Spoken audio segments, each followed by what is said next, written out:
with meteorologist Sydney Sullivan. Well, overall, we had a fairly nice week and just a few isolated downpours, not too bad. But now moving into the next couple of days, we're keeping that theme around, but it's still going to be mainly dry. And it's also going to come with a cool down later on in the week, not necessarily just yet.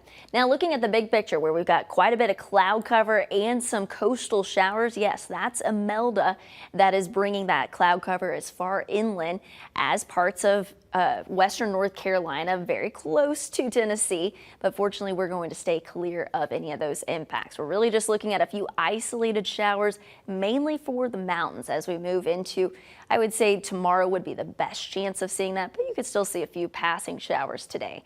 Mainly dry conditions. Now that's also coming with fairly warm conditions, a little bit above average. Typically speaking, we should be topping out around 78 degrees. Well, most of us today, low to mid 80s. So yes, a mild day ahead, but by the middle to end of this week, we've got a taste of fall headed our way. So finally looking at more seasonable conditions and cooler mornings as we get towards Wednesday through Friday as of right now. So again, today is going to be a warmer afternoon. Highs will top out in the lower 80s, so still a little bit above average, and that will come with a few passing showers.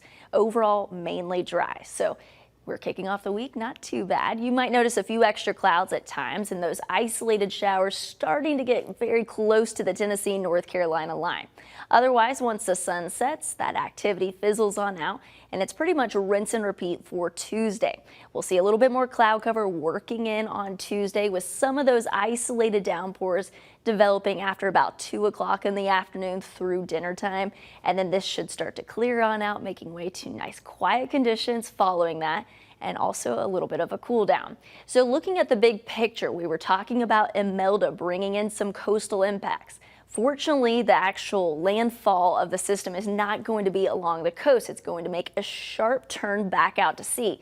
But those outer bands will continue to bring quite a bit of moisture all along the coastal Carolinas and Georgia through the middle of the week, and then this eventually will work its way back out to sea. So wonderful news there, but again, they still will likely see some flooding concerns, especially near Charleston.